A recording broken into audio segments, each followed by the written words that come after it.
Sim, prof. Então, vou começar a gravar. Muito bem, galera. Então, todo mundo que está assistindo aí, bom dia, bem-vindos. Vamos ao que interessa. Hoje vamos ter uma aulinha mais clean, ó. O slide é azul claro com bolinhas. Uma maravilha. Uma aula pré-prova só para dar uma animada aí no coraçãozinho de vocês. Bom, gente, hoje nossa conversa é um pouquinho do que a gente tem conversado, que a gente tem mostrado para vocês em relação a Nath não está conseguindo entrar.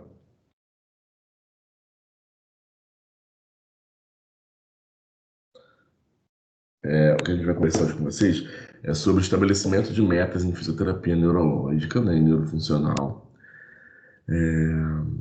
que é mais ou menos descobrir, galera, como que a gente vai fazer para, na hora que a gente está ali, né, preto no branco, o paciente chegou, e aí a gente tem que desenvolver algum trabalho com ele, e a gente avalia, a gente faz um monte de coisa, e aí de repente a gente para e pensa, caramba, eu não sei que objetivo eu vou ter. Na hora da aula lá com o Rodrigo, a gente fazia lá, restaurar, restabelecer, recuperar, ganhar, mas agora eu não sei o que eu boto, assim.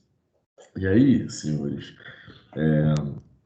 hoje em dia, né, existem possibilidades da gente tentar fazer isso de uma forma mais coerente, né, de uma forma mais técnica, para a gente também não falar assim, pô, mas o Rodrigo sabe fazer esses objetivos porque ele já estuda isso há 10 anos e tal. Mas qualquer pessoa pode estabelecer meta e, na verdade, é um dos desafios do fisioterapeuta, né? Que meta, que objetivo que eu vou escolher? Bom, então, quando a gente avalia o paciente, né, dentro da nossa ficha de avaliação, a gente geralmente vai ter, então, aquele período inicial, que é o cabeçalho, né? Você escreve o nome, endereço da pessoa e tal. Depois de um tempinho, você preenche tudo lá, nome, idade, escolaridade, endereço, né? Beleza. Aí você começa a fazer o que a gente chama de anamnese. Dentro da anamnese, a gente vai ter alguns itens que são clássicos, né? Queixa principal, história da doença atual, história patológica pregressa, história familiar, história social, medicamentos em uso, exames complementares, né? Você pede tudo isso no início da sua avaliação, nesse momento que a gente chama de anamnese, que é essa troca que a gente tem com o paciente, tá? Da anamnese, galera, o principal que a gente vai ter que tirar para estabelecimento de metas é pensar na queixa principal do nosso indivíduo. Então, dentro de fisioterapia neurofuncional, e dentro da fisioterapia, tá, galera? Quando a gente começa a fazer a nossa avaliação, uma das primeiras perguntas que a gente faz é: bom dia, o que te trouxe aqui? Né? Qual a sua queixa principal que te trouxe nesse atendimento de fisioterapia hoje? Tudo bem, galera? Vocês viram esses itens de avaliação com o NARM? A gente já conversou uma vez, eu acho, sobre isso, não foi? Vemos sim, prof. Fizemos. Vocês vão ver isso todo semestre, tá, gente? Dentro das avaliações de cada disciplina. Bom dia, Gabi Ferreira. Então, esse estabelecimento de metas, ele vai seguir algumas dicas. E a primeira dica que tem é a queixa principal. Na neurofuncional, galera, a gente chama essa queixa muitas vezes de queixa funcional, que ao invés de você, né, pedir para o paciente dizer simplesmente por que que ele está ali, qual é a queixa dele, é você tentar descobrir qual é o tipo de trabalho, qual é a atividade que ele em casa, né, ou enfim, coisa que ele gostaria de fazer na rua, que ele deixou de fazer. E aí eu acho que até comentei com vocês, né, que o ideal é que essa queixa seja uma queixa funcional, mais do que uma queixa simplesmente principal. Porque o paciente pode não falar exatamente uma queixa que seja relevante na vida, né? Então, às vezes, ele fala uma queixa que não tem nada a ver com, com o movimento em si, né? E aí, quando não tem nada a ver com o movimento em si, a gente fica muito preocupado, né? A gente fica, nossa, mas ele não falou nenhuma queixa que era se mexer, que era fazer alguma coisa. E aí a gente tem que buscar aquelas estratégias de perguntar, né? Então, o paciente muitas vezes vai estar com dor, e aí ele vai chegar para você e falar: ah, poxa, doutor Fred, eu tô com muita dor no meu braço. A dor é uma queixa muito relevante, com certeza é a principal dessa pessoa, deve doer muito, deve ser muito ruim sentir dor. Só que essa queixa principal dele não é uma queixa de um exercício, de uma atividade, de uma coisa funcional. E aí você tem que perguntar para a pessoa: essa dor do seu braço está limitando, está te atrapalhando de fazer o que no seu dia a dia que você gostaria de fazer e você não faz? Aí a pessoa vai falar: ah, porque está doendo muito meu braço, tá, doutor? E aí eu não consigo comer, eu não consigo escovar o dente, eu não consigo botar minha roupa. E aí, quando são coisas da vida real, né, atividades instrumentais de vida dele, aí você começa a anotar na sua queixa principal.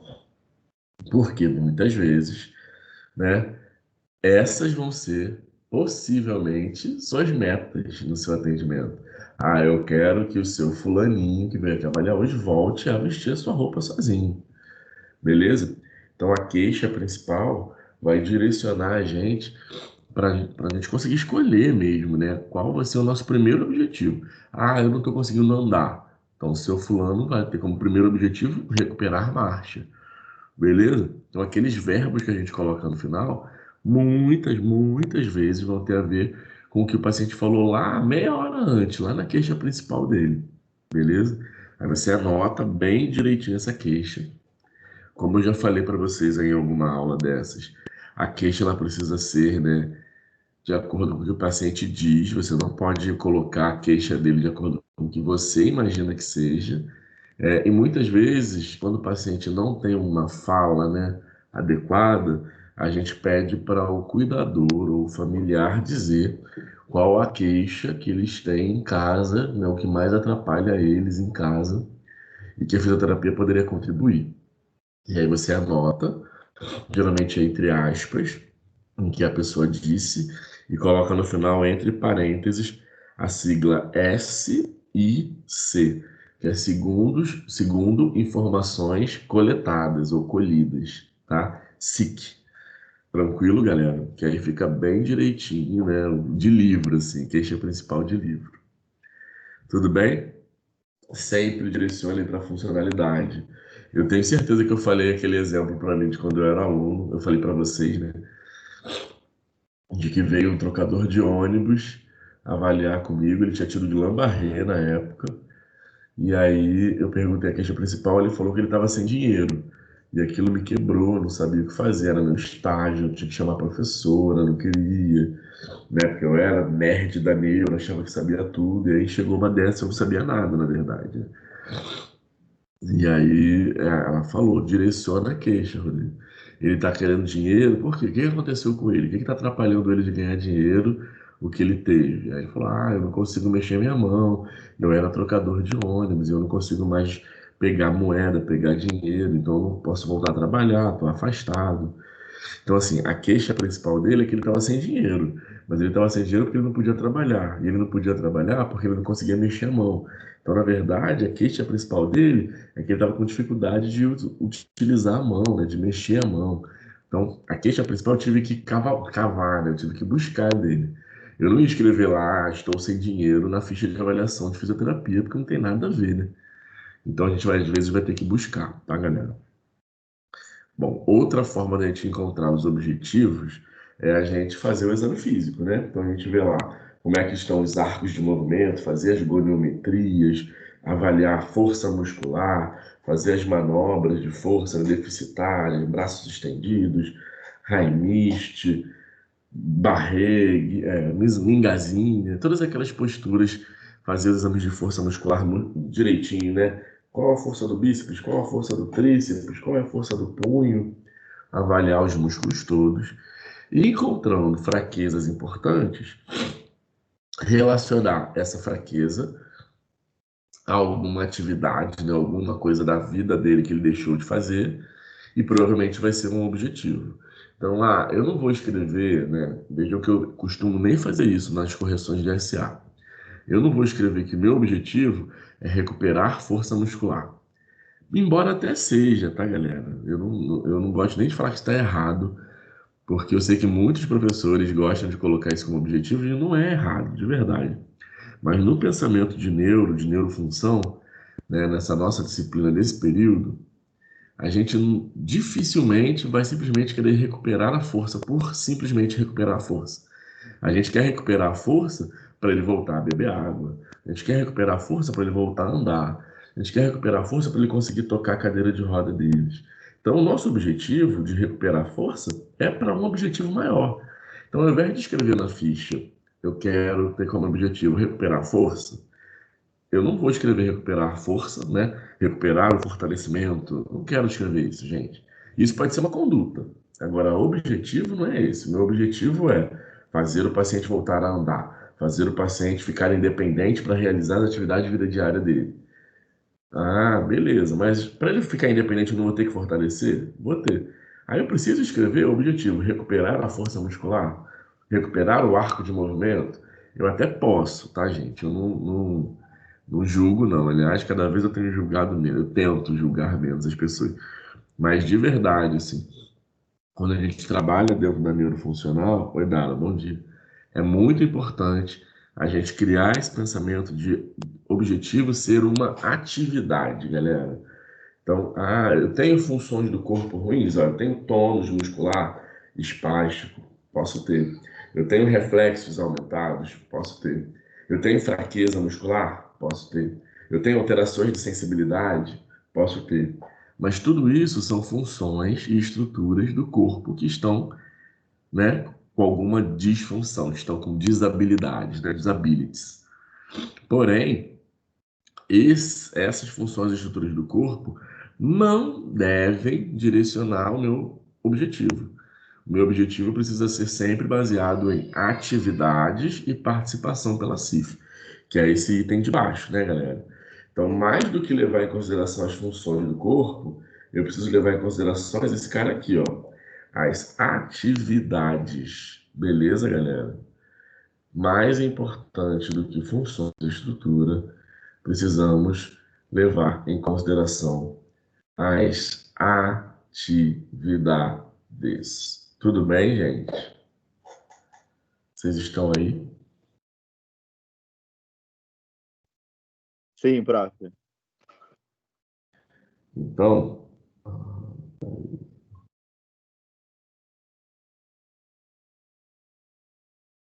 beleza. Então, galera, muitas e muitas e muitas e muitas vezes, pode dizer muitas mesmo, a gente cai nessa pegadinha, que não é uma pegadinha que, assim, é porque o problema, galera, a gente fala assim, ih, tá errado, ih, o professor vai dar errado. Cara, o professor não vai dar errado.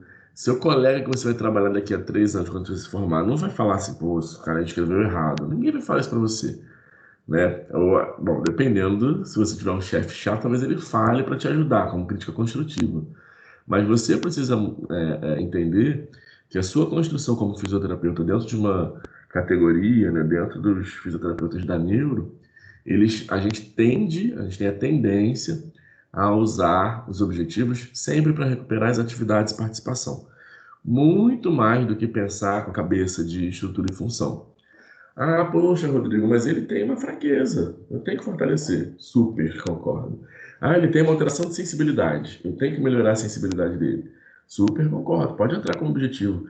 Recuperar a sensibilidade, recuperar a força muscular. Pode entrar. Não está errado. Só que são objetivos, os dois, inclusive, sensibilidade, força, tônus, todas essas funções que são do corpo da pessoa, né, que são, né, grandes, que são grandezas, né, arco, tônus, força, equilíbrio, coordenação motora, a gente quer recuperar porque ele está incoordenado, ele está fraco, ele está sem sensibilidade. Mas para que eu quero melhorar a coordenação motora dele? Para que eu quero melhorar essa função do corpo dele? Ah, porque eu quero que ele consiga martelar, porque ele é marceneiro. Então ele precisa de coordenação motora para ele usar o objeto de trabalho dele, né? Para o trabalho dele. Esse é meu objetivo funcional. Se eu quebrar esse objetivo em várias partes, eu vou ter que ganhar força, eu vou ter que ganhar coordenação, eu vou ter que melhorar a sensibilidade, porque ele não sente o martelo na mão dele, aí ele erra a martelada. Então eu tenho que melhorar a sensibilidade. Mas tudo isso são objetivos pequenos dentro do objetivão que a gente tem, que seria melhorar a atividade laboral dele. Beleza? E aí, dentro de melhorar o trabalho dele, a atividade laborativa, que é martelar, eu tenho muitas possibilidades ali, que é melhorar a força, melhorar a tônica, melhorar a coordenação, melhorar a sensibilidade. Beleza? É errado eu escrever todos eles? Não. Mas o seu objetivo central tem que ser um objetivo de uma atividade, de um movimento que ele tem que retornar fazendo a vida diária dele. Tá? Pensem sempre com essa cabeça. Na hora de escrever, galera, eu não vou dar errado, juro por Deus, assim. Aliás, eu tenho trabalhado isso em mim, de poucas vezes dá errado para uma coisa, tá errado, nossa, tá errado. Não tá errado, só poderia ser um pouco melhor, poderia ser mais direcionado, sacou? Então, sempre participação e atividade, galera, sempre na hora de escrever os objetivos, criem, né, estratégias para que fiquem numa ordem onde você inclua objetivos que tenham a ver com atividades da vida da pessoa e com participação dela na sociedade, tá? Mesmo que tenham sub-objetivos ali dentro, que são mais de funções e estruturas do corpo, que são importantes também, né? Melhorar a sensibilidade é super importante. Sem sensibilidade, galera, a gente não escreve, a gente não joga bola, a gente não faz nada. Então, é um objetivo recuperar a sensibilidade? Muitas vezes, muitas. Só que eu quero melhorar a sensibilidade para aquele cara voltar a jogar vôlei. Então, qual é o seu objetivo? Que ele retorne à atividade esportiva de jogar vôlei. Esse é o objetivo funcional da gente. Só que dentro desse objetivo funcional, tem objetivos ali de funções do corpo, estruturas do corpo, que eu preciso melhorar. Tá bom? Tudo bem, gente, quanto a isso? Ninguém tem nada a dizer a respeito disso, vocês têm certeza?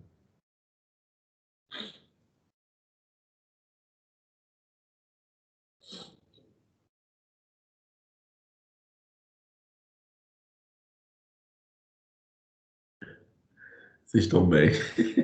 Vocês estão muito calados, né? Deixa eu ver como estão vocês aí. Tá todo mundo dormindo, professor. Ah, para, hein, gente.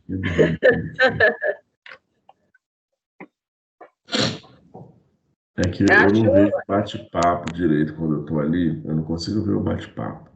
Aí às vezes vocês escrevem, tudo bem, mas eu não vejo. Mas nem no bate-papo vocês estão escrevendo, vocês estão demais hoje, hein? Então vamos embora, galera. Aí, rapaziada, vamos seguir aqui, que a gente está no slide 2 e são só 30 e poucos, né? Vamos projetar aqui de novo para vocês. Então vamos embora, pessoas.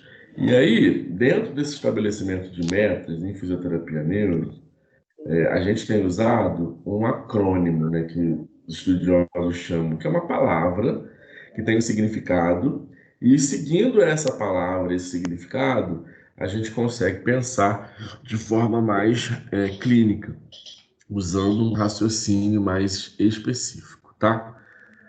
Vocês conhecem esse acrônimo, galera? O acrônimo chamado acrônimo SMART.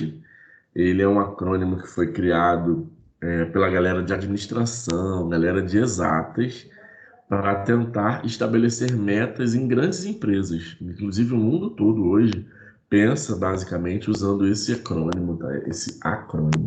Esse raciocínio, tá?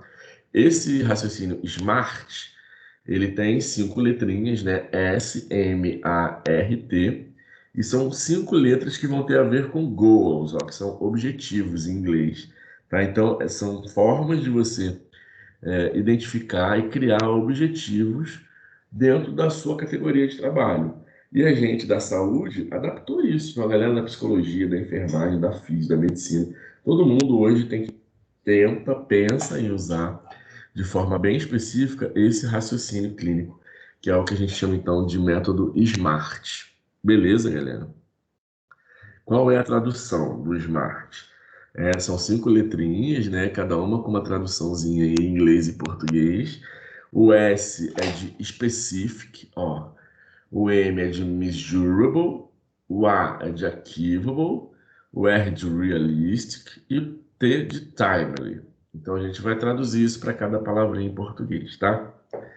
Então a ferramenta, né, Smart foi criada por um administrador chamado Peter Drucker, E é uma poderosa técnica para validar qualquer objetivo e auxiliar no planejamento do nosso trabalho de maneira eficiente. A gente pode usar o método SMART em qualquer área, tá? Então, para a galera aí que trabalha junto com... Estão fazendo fisioterapia, mas estão trabalhando atualmente. E tem um objetivo nesse trabalho, se querem criar um objetivo do seu trabalho, pensa com esse raciocínio que vai valer a pena também. O S, né, é o específico.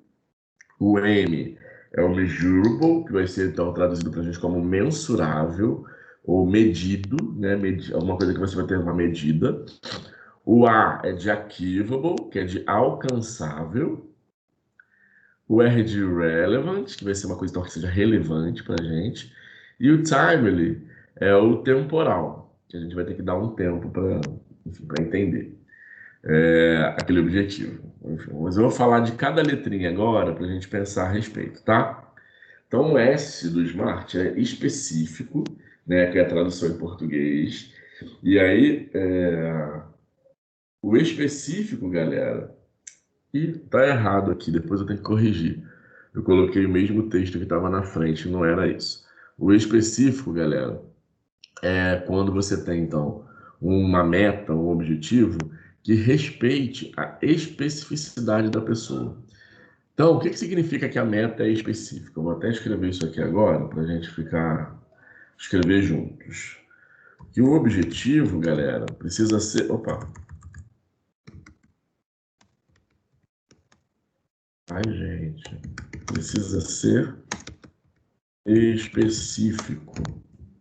Então, se eu quero pensar em botar como objetivo para uma pessoa que ela volte a fazer atividades de vida diária com a mão. Ela tem uma sequela, ficou só com a mão paralisada. E aí, eu vou colocar como objetivo principal para ela, como meta, que ela volte a costurar, por exemplo. Meu objetivo com esse indivíduo aí que eu estou avaliando, eu vou escrever na minha ficha lá, que ele retorne a fazer atividades manuais. E aí o meu treino de conduta vai ser com costura. Às vezes, galera, vai ter muito sentido, né, você trabalhar com costura. Principalmente se for uma pessoa que foi costureiro ou costurou na vida alguma vez. Porém, gente, tem pessoas que nunca pegaram numa agulha de crochê na vida, né? Por exemplo, você vai colocar um marceneiro, porque você quer trabalhar movimento fino, você vai botar ele para fazer agulha de crochê lá, aqueles dois palitões lá. Cara, vai ser específico para a vida dele? Ele vai ter um aprendizado motor bacana? Muito provavelmente não, galera. Porque aquilo ali não tem menor especificidade na vida dele. O que vai ser legal para ele aprender a usar duas agulhas? Ele pode aprender uma coisa nova, Rodrigo? Pode, se a pessoa for aberta para isso, sim. Mas se ela não for, você vai passar meses e meses e meses atendendo aquela pessoa e a mão dela não vai voltar a mexer. Aí você fala assim, poxa, bem que falaram na faculdade que neuro a pessoa não melhora. Cara, melhora. Só que você está fazendo um treino específico, você está treinando o que você está se propondo a treinar, você está treinando uma coisa que seja relevante para a vida da pessoa. Se não for, galera, não vai melhorar. Essa é a verdade. Então, para que eu vou colocar um cara que trabalha martelando coisa, encaixando porca em parafuso? Eu vou colocar o cara para treinar com agulha de crochê. O cara não vai engajar, sacou, gente? Então, quando a gente fala em especificidade, é utilizar o, é, o trabalho da pessoa prévio, né, como um auxiliador da sua terapia, tá? Então, se a pessoa utilizava muito as pernas antigamente, ela era dançarina, né? Ela dançava, ela ia toda na gafieira lá, dançava a beça, galera. E aí, pô, que ótimo, ela gostava de dançar na gafieira. E aí você vai lá e você coloca a pessoa para treinar marcha, fazendo ela pular amarelinha ou fazendo ela desviar de obstáculos. Cara, será que a sua conduta não seria muito mais bem direcionada se você não botasse a pessoa para dançar? Então, cara, sempre pensa na especificidade do seu trabalho.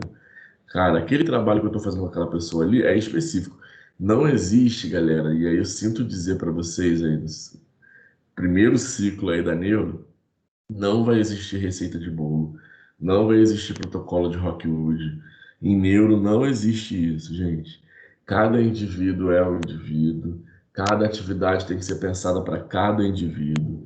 Indivíduo com lesões iguais podem ter objetivos completamente diferentes, metas completamente diferentes, tratamentos completamente diferentes. Então a gente precisa estabelecer dentro da gente uma capacidade de raciocinar. A gente ter a base, pô, todo paciente com AVE fica hemiplégico, beleza. Isso a gente tem que saber avaliar, tem que saber identificar os sinais clássicos. Agora, o tratamento, a gente vai olhar os artigos, a gente vai ver o que, que pode ser feito e o que não pode, e a gente vai fazer algumas coisas de acordo com a especificidade da pessoa. Então, eu vi lá no meu guideline de AVC, lá no meu projeto do ciclo 1, que fazer terapia de espelho é super importante para pessoas com AVC crônico. Legal. Só que aí você vai fazer a terapia do espelho. Terapia do espelho é uma terapia, né, bem descrita, onde você coloca um espelho e a pessoa vai fazer atividade com a mão boa e vai olhar pensando que é a mão que está fraca. Com a mão mais saudável, pensando que a mão menos saudável está ali atrás fazendo o movimento. Você vai ficar olhando, achando que é a mão que está fraca ali, né? Aí vem a especificidade. Cara, a pessoa, ela é marceneira. Então você vai colocar um martelo, uma madeira ali naquela mão boa e colocar a pessoa para fazer os movimentos específicos do trabalho que ela tinha antes, da vida que ela tinha antes, né? Trabalho prévio é da vida diária, da vida que ela tinha antes, né, gente? De todas as atividades de memória que ela tinha na cabeça dela. Era uma costureira, era uma senhora. Coloca a terapia do espelho fazendo uma costura com uma mão, usando a linha, pegando a agulha, enrolando o crochê, enfim. E aí ela vai ficar olhando no espelho, aquela mão fraca dela, como se estivesse fazendo, sacou? Então, qual é a terapia? É a terapia do espelho. Mas qual é o treino específico? Com uma atividade baseada, né, na memória motora que aquela pessoa tem. Beleza, galera? Então, os guidelines direcionam, são diretrizes, mas a sua terapia vai ter que ter a ver com o individualismo, né, com a individualidade da pessoa. Beleza, galera? Isso que tem a ver, então, com a nossa especificidade. O nosso treino, nosso objetivo seria específico. Tudo bem? Tudo bem. Vocês estão demais, Tranquilo. Tá. É algo que realmente o senhor já vem falando desde o início do período e faz bastante sentido com a questão da memória muscular, né, da neuroplasticidade. É bem interessante mesmo. A memória muscular e a memória do movimento acontecer também, né? Porque além da gente ter Sim. aqueles músculos com memória, memória física mesmo, periférica, a gente tem essa memória guardada nos centros de aprendizado motor da nossa cabeça, né? Que ficam geralmente lá no temporal, um pouquinho no frontal. Então essas memórias motoras, elas todas vão trazer para a gente, né, habilidades que nós já trabalhamos na vida. Então, cara, você colocar uma pessoa para treinar uma habilidade que ele nunca fez na vida, uma habilidade nova, ele vai estar aprendendo aquilo pela primeira vez, ele não vai estar reaprendendo. Todo reaprendizado é mais fácil do que um aprendizado inicial, beleza? Muito bem. Brinco Wade, com fala. perdão, eu brinco Não, com o pessoal do yoga, que às vezes as pessoas ficam um certo tempo sem praticar, né, sem fazer, se afastam da prática. Mas aí elas voltam e exatamente o corpo ele vai voltando daquela forma, trabalhando a memória muscular. E eu brinco que a semente já está lá plantada, sabe? O praticante de yoga, ele sempre vai ser um praticante de yoga. Só basta essa coisa de retornar aos treinos, às práticas. E eu vejo que as pessoas têm muita dificuldade em algumas posturas, né? Alguns asanas. É muito claro que depois que elas aprendem, né, eu falo que elas conquistam a postura, né, conquistam o asana, e elas vão conseguir fazer durante o resto da vida, sabe? Mesmo que ela pare um tempo, vai estar lá. Ela vai treinar e ela vai conseguir fazer de novo. Para mim é muito relevante isso, é bem interessante. Beleza, galera. Então, sempre, a pessoa praticou yoga a vida inteira. Na hora de fazer a terapia dela, por que não colocar ela em posturas que você vai ganhar alguma coisa como seu objetivo e que a pessoa possa retornar a fazer o movimento que ela já aprendeu, sabe? É exatamente isso, tá?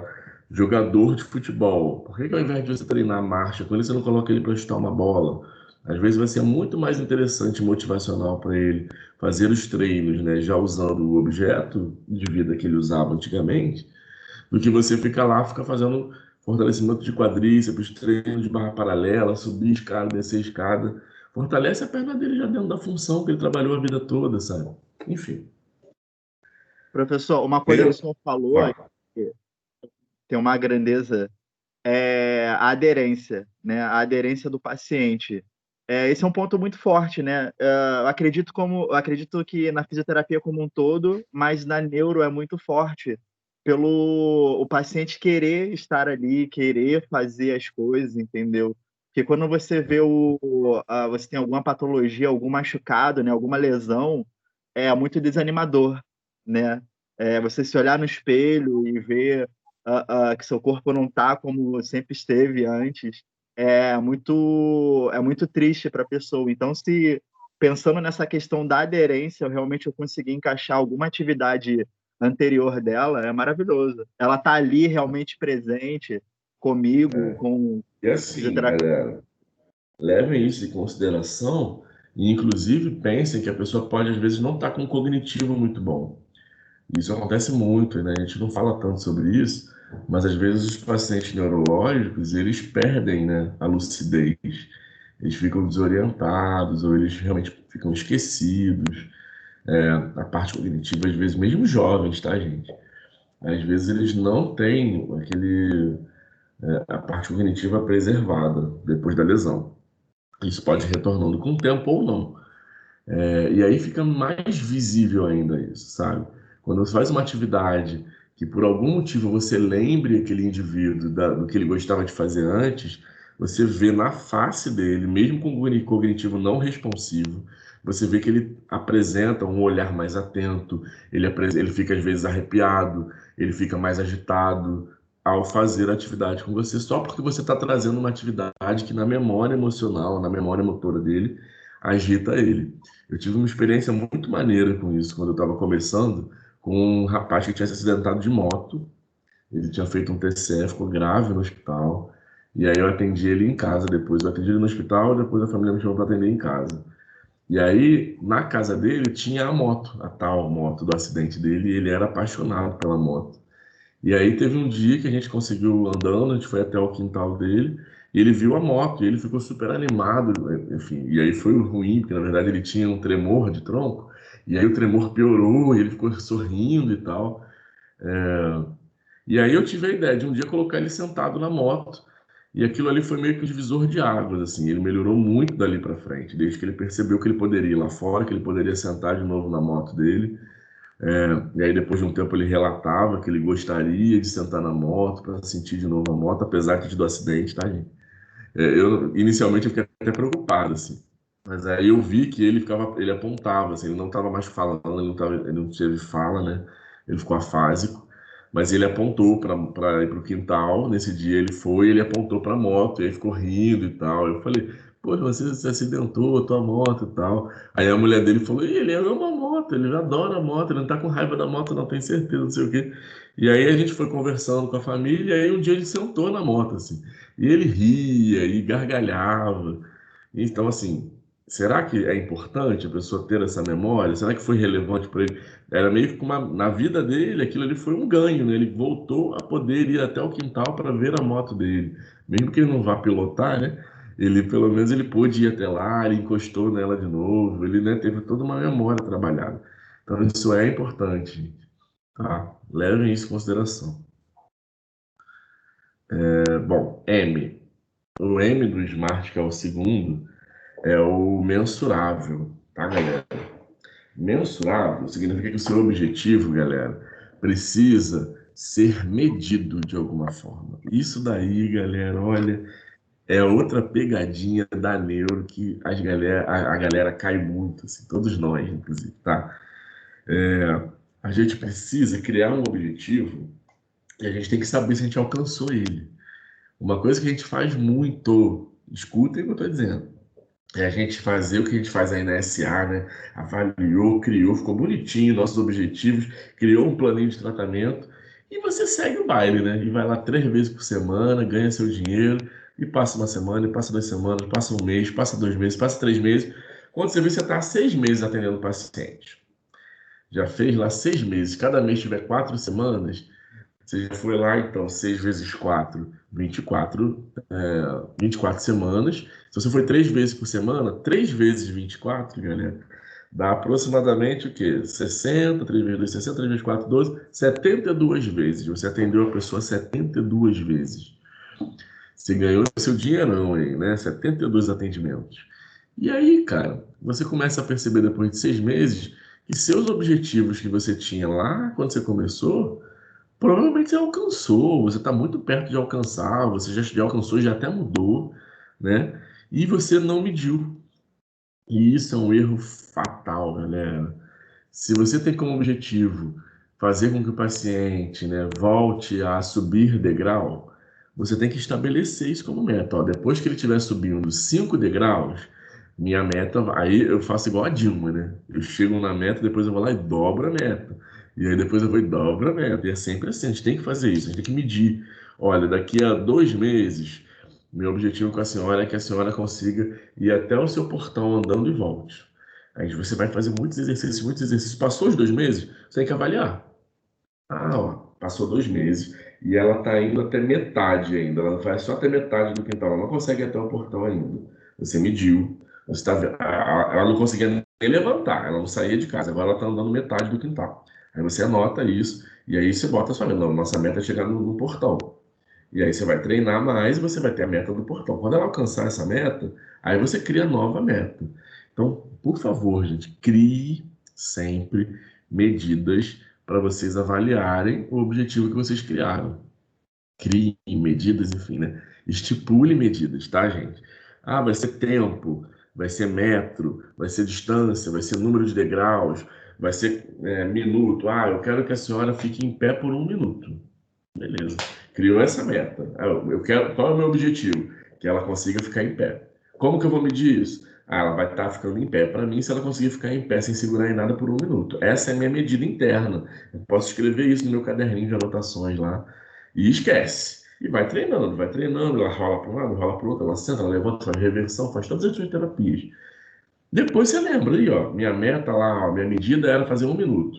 Vamos lá, você levanta aí. Ela levantou, ficou 1 minuto, você alcançou sua meta. Aí você muda a sua medida. Ah, então agora não, agora eu quero que a senhora consiga andar do seu quarto até a sala. Essa é a minha meta. E você começa a treinar com ela, né? Ela de mão dadas com você, depois ela vai soltando sua mão. Depois passam uns dias, ela conseguiu. Aí você aumenta a sua medida, aumenta a sua meta. Mas tenham metas, tá, gente? Tenham objetivos e esses objetivos precisam ser medidos, mensuráveis, tá? Porque se você não faz a medida, acontece um processo muito ruim, que é você se perder no seu atendimento.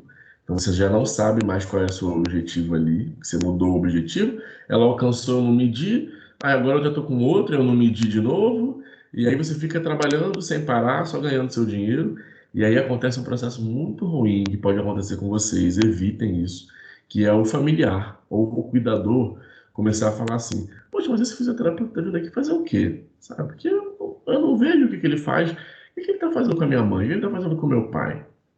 E aí, quando você tem isso bem descrito, né? Ah, ó, meu objetivo específico é esse. Minha medida que eu usei é essa. E aí, depois o resto do acrônimo, né? O SMART todo.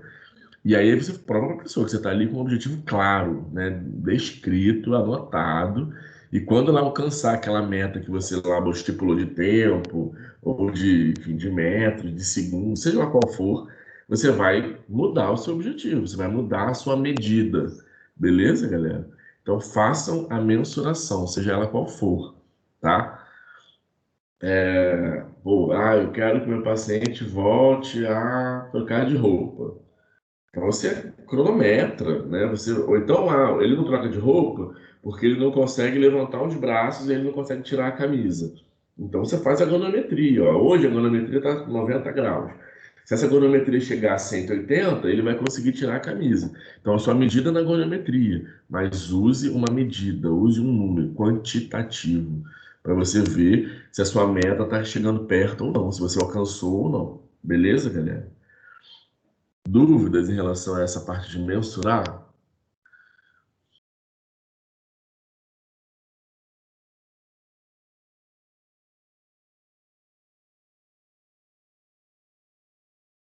Galera, Ô, professor, essa mensurável tem que, além de fazer o objetivo para mim, como terapeuta, fazer para o familiar, né? Passar para o familiar. você pode passar ou não, tá? Tem familiar que é já, né? Dependendo da família, vai ser aquela família incisiva. Você vai ficar em cima de você perguntando: e aí? Como é que tá minha mãe? O que que você quer fazer com ela? Qual vai ser o objetivo? Aham. E aí você tem isso descrito. Olha, eu vou fazer um treino funcional. Eu vou querer. O meu objetivo com a sua mãe é que ela saia da cama, que ela consiga voltar a andar. Para isso, eu vou fazer umas medidas. Eu quero medir o tempo que ela consegue ficar sentada, quero medir o tempo que ela consegue ficar em pé. Se ela andar, eu quero medir o tempo que demora de marcha dela, quanto tempo ela demora para sair de um cômodo para o outro. E aí, aos poucos, eu quero fazer esse tempo acelerar. Eu quero que ela faça isso com mais segurança. Por aí vai. Aí você explica. É bom você ter isso tudo descrito. Tá? Mas o mensurável, especificamente, Regina, é que você tem que usar uma medida para avaliar aquela meta. Então, Ok. seja qual for o objetivo que você tenha, usa um jeito, cria um jeito de você dar um número para aquilo. Ou você vai contar no relógio, ou você vai contar o número de passos, ou você vai contar a distância, ou você vai contar os segundos, enfim, usa um jeito de você medir como que aquele seu tratamento pode estar evoluindo, né, com a pessoa, tá? Ok. Para você criar um jeito de medir. Então, nossos objetivos precisam ser específicos, precisam ser mensuráveis. A gente tem que criar uma forma de medir aqueles objetivos, tá? E nosso objetivo precisa ser atingível, galera. Atingível é uma palavra que a gente lê, entende, mas não entende, né? O que é uma coisa atingível, gente? É uma coisa alcançável. Então, o objetivo precisa ser uma coisa melhor para a pessoa, né? Porque o objetivo é ela ficar na cama. Não, isso não é o objetivo, né, gente? O objetivo é ela ficar na cama, pelo menos ter qualidade na cama, né? Conseguir rolar, não fazer úlcera, né? Já que é uma pessoa de vez que não vai andar. Ela tem que ter qualidade de vida. Então, o objetivo tem que ser ousado, né, gente? Tem que querer sempre mais. Mas tem que ser dentro de uma realidade possível. Senão, você frustra e desmotiva. Que é um pouquinho daquela história que a gente conversou da Laís Souza, né? Então, cara, assim, a pessoa nunca mais vai ficar em pé. Você vai falar que seu objetivo com ela é que ela volte a ficar em pé e a andar? Isso não é alcançável, cientificamente falando, né? Neurologicamente falando. Infelizmente, não é porque você quer, não, é porque a doença dela cursou assim, não é culpa sua, né, gente? Infelizmente, dentro do que a gente tem de ciência hoje em dia, a patologia que a pessoa tem não vai melhorar, não tem como, né? São doenças às vezes progressivas, degenerativas. Você vai tentar fazer com que a pessoa fique com a melhor qualidade de vida possível? Com certeza. Você vai ser ousado? Vai ser ousado. Mas você não pode mentir. Porque se você colocar um objetivo, uma pessoa que é cadeirante, paraplégica, né, que não tem como voltar, que ela vai andar, você vai aos poucos fazendo diversas atividades e a pessoa vai percebendo que aquilo ali não está funcionando. E aí acontece esses dois processos aqui: desmotivação e frustração. Então, Professor, a fala. doença do Parkinsoniana, ela é degenerativa, né? Isso, e progressivo. Hã? Degenerativa e progressiva. Aí fala. O único objetivo atingível que a gente tem que fazer é atingir uma melhora alguma melhora atingível para a pessoa, né? É isso. Você deu um bom exemplo, Regina. Então, o Ah, parkinsoniano, ele vai curar da doença de Parkinson com você? Não vai, não, não. gente. Desculpa dizer isso para vocês. A gente ainda não viu Parkinson, né? Mas Parkinson é um tipo de doença que a pessoa começa com os sintomas e ela dali até o óbito, ela vai ter os sintomas, tá, gente? Não vai melhorar. O que a gente faz como fisioterapeuta é manter esse paciente ativo, com qualidade de vida, né? E cada vez menos dependente, cada vez mais independente. Isso é possível? É possível. A atividade física é o tratamento ideal para o Parkinson, junto com o remedinho que eles têm que tomar todo dia. Então, ele tomando remédio e fazendo atividade física regular, ele vai se manter ativo e com qualidade de vida por um período muito longo, né? Então, tem uma sobrevida, tem casos de Parkinson de 20 anos e a pessoa bem, assim, né? Tomando remédio e fazendo atividade física, tá? Mas qual é a sua meta como fisioterapeuta? Recuperar atividades de vida diária, ganhar independência, ter marcha independente. Ele vai ter todos os objetivos funcionais possíveis, mas a gente vai melhorar aquela pessoa no nível neurológico dela, ela vai voltar a ficar normal? Não vai. Então, se você falar isso para ela, você está mentindo. Aí você vai desmotivar e frustrar. Então, por que que a gente tem que ter aula de patologia, saber as doenças? A gente tem que saber se aquela doença ela vai ter um curso progressivo, se ela vai ser estacionada, ou se ela vai ter um curso que melhora, né? É uma coisa aguda, você tratou, dali para frente a pessoa nunca mais vai ter nada. Essas doenças que são agudas, você trata, a pessoa melhora e vai ter uma vida normal. Aí você recupera, melhora, reabilita tudo. Agora, doenças que são doenças onde você vai ter um sintoma. Esse sintoma ele não é recuperável, né? Ele vai ser mantido daquela forma depois da sua lesão. Você vai conseguir adaptar uma coisa ou outra. São doenças que você vai ter que tratar, né? Explicando para a pessoa que não necessariamente ela vai voltar ao normal. Ela consegue sim ficar muito próximo do normal e com qualidade de vida, mas ela não vai melhorar. São essas doenças que vão se manter, né? Se você fizer um bom atendimento. E tem doenças que, mesmo você fazendo o melhor atendimento possível, ela vai evoluir e vai progredir até o óbito. E aí tem algumas doenças, como esclerose lateral, né? Uma doença fatal que você, em 5 a 10 anos, no máximo, você infelizmente vai a óbito. Você pode fazer o melhor tratamento possível, ser o melhor fisioterapeuta do mundo. Não tem muito, né, prognóstico a doença de estacionar. Você não vai conseguir estacionar a doença. Você vai manter a pessoa com qualidade de vida o máximo de tempo possível.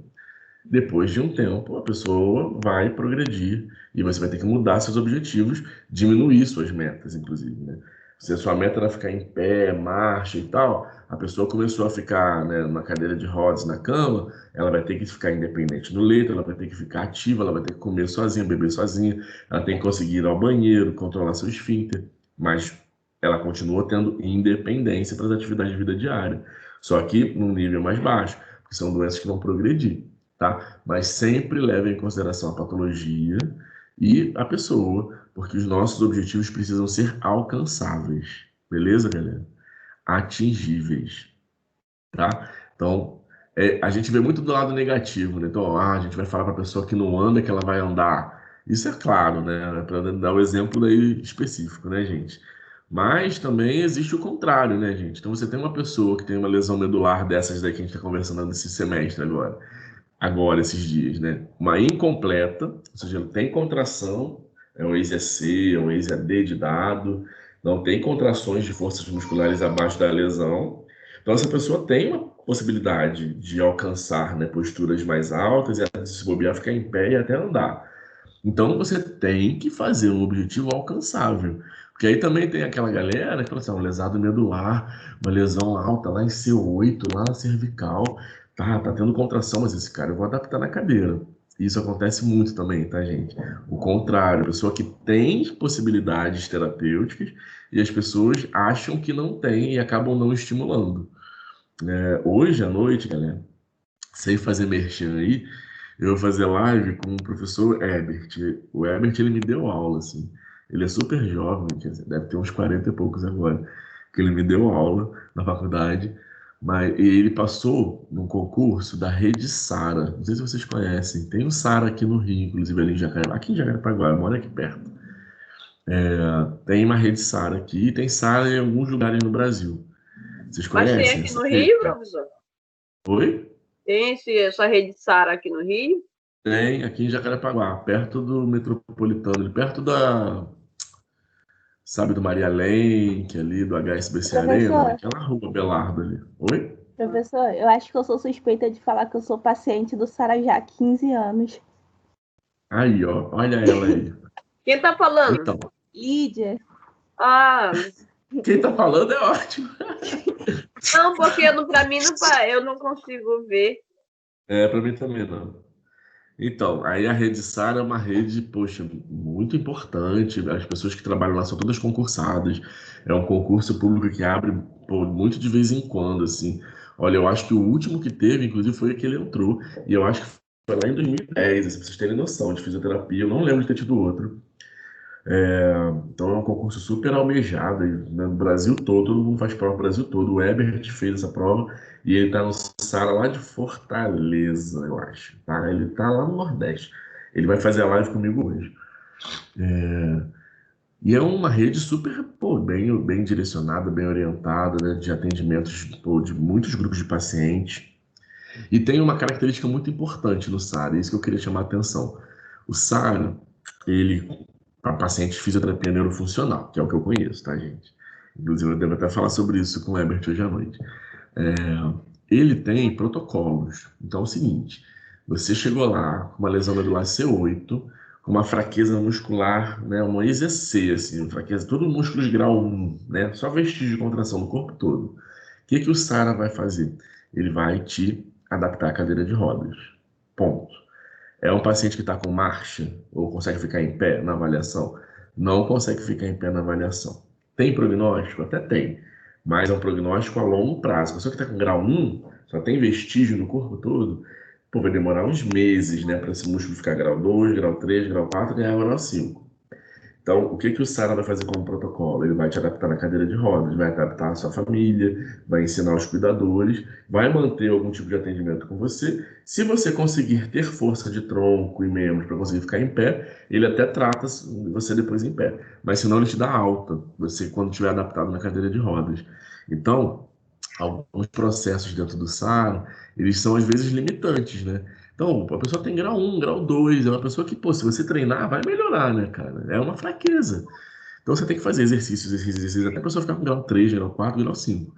Só que muitas vezes eles simplesmente colocam um protocolo, que é o protocolo da casa, que aí eles têm que obedecer, que é a pessoa que não tem possibilidade de ficar em pé na avaliação, você estipular que ela seja bem adaptada à cadeira de rodas inicialmente. Então, será que o objetivo seria esse? Se fosse você na casa da pessoa? Provavelmente não. Eu falei já isso com o Herbert algumas vezes, né? Que a gente conhece há muitos anos. Às vezes, tua meta seria um pouquinho diferente. Seu objetivo que você criaria como terapeuta funcional seria outro. Mas dentro de um sistema, né, onde você trabalha, você tem que obedecer aqueles protocolos. Esse é um exemplo bobinho, só porque eu lembrei da live de hoje. Mas a gente não pode, né, colocar um objetivo para baixo, às vezes quando o paciente tem um potencial super bom, né, cara? Então, é atingível, tanto porque você tem que pensar numa coisa boa, e óbvio, né, para você também não mentir para a pessoa, mas você também não pode deixar de estimular, beleza? É atingível para os dois lados. Tudo bem? Depois você conta, Lídia, o que você faz no SARA. R, galera, relevante, tá? Pelo acrônimo, então, você tem que ser específico. O do objetivo tem que ser específico, tem que ser medido, mensurável, tem que ser alcançável, tem que ser atingido, atingível, né? E tem que ser relevante, né? Que tem tudo a ver com especificidade, né? A meta tem que ser relevante tanto para você quanto para o paciente, né, gente? Então, qual é a relevância de você treinar costura com uma pessoa que trabalha martelando? Qual é a relevância de você treinar corrida com uma pessoa que dança? Será que não é melhor você treinar a dança? Será que não é melhor você treinar a martelada, né? Será que não é melhor você usar um treino específico para que seja relevante para a pessoa? Tá, gente? Então, quando você alcança essa meta, tanto você quanto seu objetivo, quanto seu paciente, eles entendem a relevância de você ter escolhido aquela atividade para ser escolhida como objetivo, tá? Então, tem que ser relevante para a gente, como terapeuta, e tem que ser relevante para o paciente. Senão, você não vai ser não vai ter motivação do indivíduo, tá?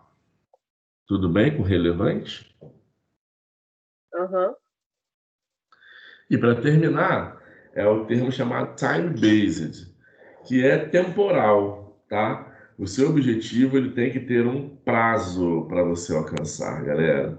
Sem você estabelecer uma meta, uma data, ele vai acabar despriorizado e depois, quando você vê, você está 2 anos com o paciente, você já nem lembra mais que objetivo você tem com a pessoa, e você está indo, está indo, está indo, e aí você, né, tua rotina fica voando, você está fazendo o curso disso, está atendendo 3 pacientes ali, e você dá plantão um dia, e você tem filho, e você tem marido, e você quer viajar, e aí você esquece de estabelecer qual é o prazo daquele indivíduo, né?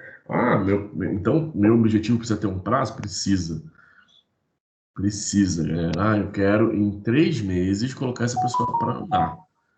Pode ser que eu não alcance, gente. É normal, né? Expectativas e frustrações. A gente vai fazer o possível, mas às vezes não alcança, às vezes o paciente não conseguiu, às vezes teve chuva, né? O paciente faltou na tua clínica, às vezes você faltou no atendimento, você teve outras coisas naquelas semanas, e aí você não alcançou. O que que você faz? Estabelece um novo prazo. Você vai estabelecendo prazos, medidas e objetivos específicos, alcançáveis e relevantes. Beleza? Então, determinar a medida que você vai usar e em que tempo você vai usar. Beleza? Tudo isso, galera? Tudo bem?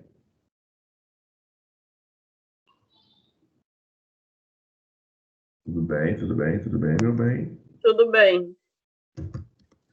Porque também tem que estimular esse tempo também pelo cliente também, né, professor? Como ele vai responder, né? É isso aí.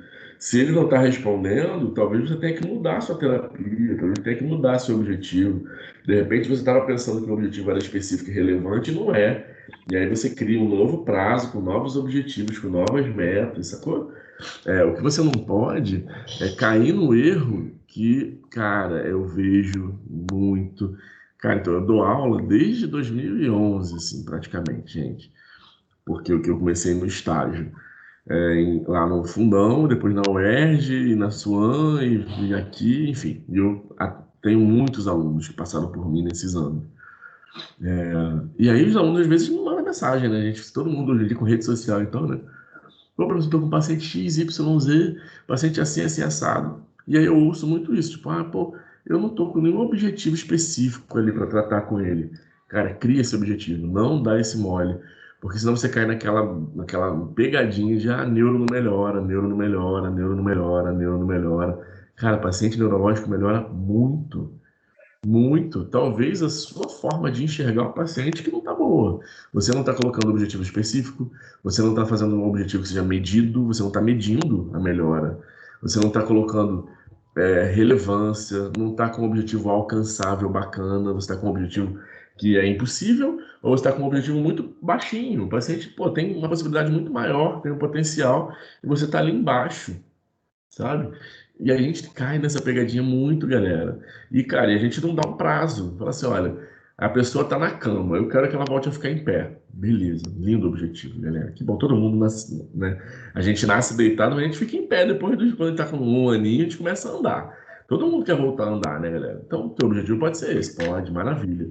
Em que prazo você vai botar essa pessoa em pé de novo? Em uma semana. Beleza, pode ser. Se você acha possível. Então, naquela semana você vai fazer. Na semana seguinte, você tem que ficar em pé com você. Ficou? Beleza. Novos objetivos, novos prazos, novas medidas. E vai criando, entendeu? Você não pode entrar numa de, eu queria que ele ficasse em pé. Aí passou 2 meses e ele ficou em pé. E aí você continua botando ele em pé, continua botando ele em pé, e ele está em pé, e ele está em pé, e ele dá uns passinhos com você. Mas você não estabelece, então, depois que ele ficar em pé, o que que eu vou fazer? Agora são novas metas, novos prazos, novas medidas. Beleza? Então não caiam nesse erro, tá, galera? Não dê esse mole aí, tá bom? E além de metas, essa aulinha de hoje era para a gente falar um pouquinho de órtese, né? Então depois a gente corrigir aí o nosso quiz. Então, órteses, galera. O que que são órteses? Vocês lembram? Talk to me, talk to me, talk to me. que são órteses?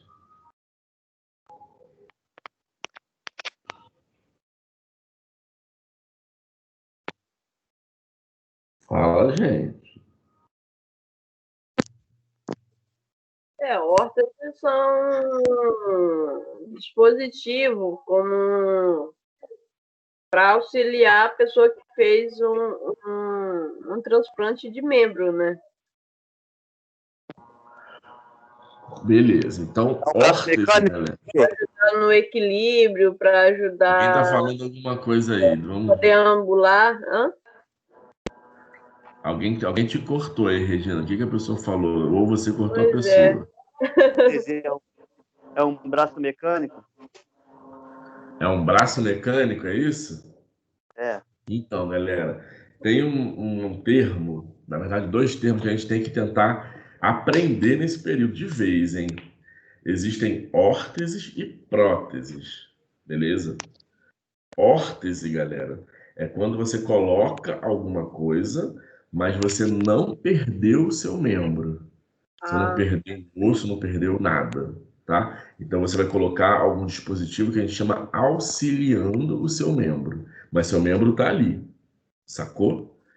Prótese, galera, é quando você perde o membro, perde um pedaço do dedo, um pedaço da mão, um pedaço do pé, do joelho, da perna, aí você encaixa uma prótese, beleza? Aí é a questão do braço mecânico. Show? Então, o que seria um braço mecânico? Uma prótese mecânica para um braço, para um membro superior. Tá? A órtese, você tá com o teu bração lá ainda, mas você vai colocar alguma coisa, algum elástico, alguma fita, algum ferro para funcionar aquele braço, o seu próprio braço. Tá? Beleza? Nunca mais errem isso, hein? Show? É o que a Laís de Souza usa para pôr ela em pé, né?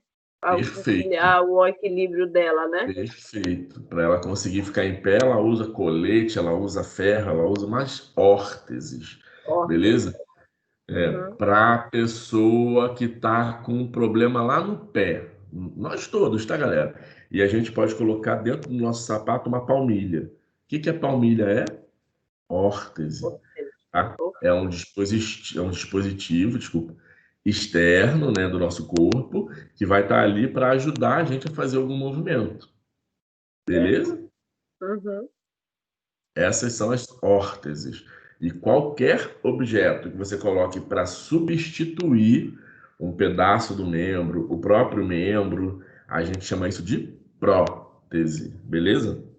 Então, órteses e próteses, o fisioterapeuta, pela lei, pelo CREFITO, pelo nosso COFITO, ele é autorizado a fazer a prescrição, tanto os fisioterapeutas quanto os terapeutas ocupacionais, embora a gente fique naquela barbada de querer ficar esperando o ortopedista ou o neurologista indicarem. Isso não existe, galera. Por favor! Nós somos completamente capazes de prescrever quando vemos a necessidade de uma órtese ou de uma prótese, tá? E, inclusive, os locais que fazem, né, que constroem esses objetos, eles têm que aceitar pedidos da fisioterapia, tá? Beleza.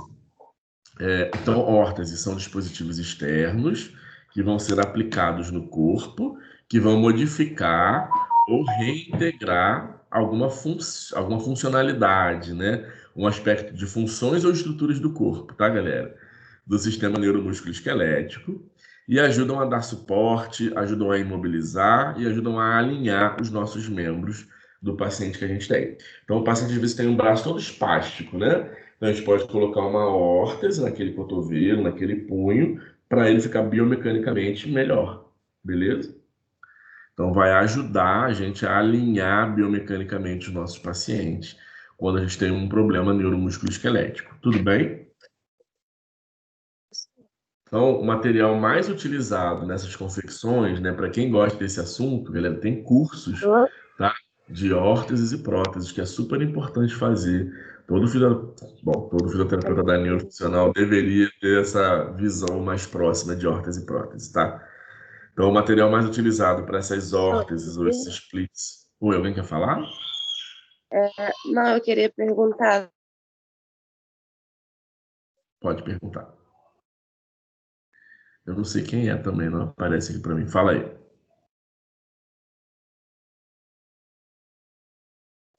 Ih, caiu, será?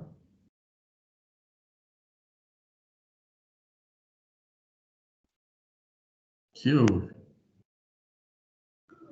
Será que mandou no chat? Eu não estou ouvindo. Vocês estão ouvindo, gente? Não, eu também não.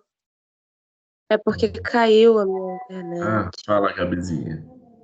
Aí eu queria saber se a pessoa vai usar aquilo pro resto da vida ou só um momento de adaptação para ganhar força, essas coisas. Ah, pô, boa pergunta, Gabi. Então, vai depender muito da patologia da pessoa, né? A gente aplica geralmente com um objetivo específico. Então, ó, a pessoa tá lá com o braço espástico. Aí eu vou geralmente fazer terapias para aquele braço tentar aliviar essa espasticidade, né? Ele ficar mais aberto. Posso aplicar uma órtese. E aí, depois de um tempo, se aquele braço voltar a mexer e ganhar força, eu vou tirar a órtese. Se forem doenças muito graves, né, ou uma espasticidade muito grave, às vezes ele vai ter que ficar usando a órtese por um bom tempo, até ele conseguir adaptar aquele movimento. Se forem lesões mais simples, rapidamente a gente consegue tirar a órtese. E aí depois a gente dá de presente para alguém, ou enfim, dá para outra pessoa que precise, vende, enfim, tá? Mas depende. Criança que às vezes nasce com alguma alteração neuromuscular esquelética, né? A gente aplica a órtese, mas aí a criança vai crescendo, e aí ou ela amplia a própria órtese, ou ela tem que fazer outras depois, se ela não tiver melhorado. E aí doa a órtese, entendeu? Mas depende muito da patologia. A espasticidade, gente, né, que é essa hipertonia, o tônus fica, né, duro, né, os braços ficarem rígidos, as pernas ficarem enrijecidas, é uma sequela muito ruim, assim, né, dessas lesões de primeiro neurônio, dessas lesões do ciclo 1, né, lesão do sistema nervoso central.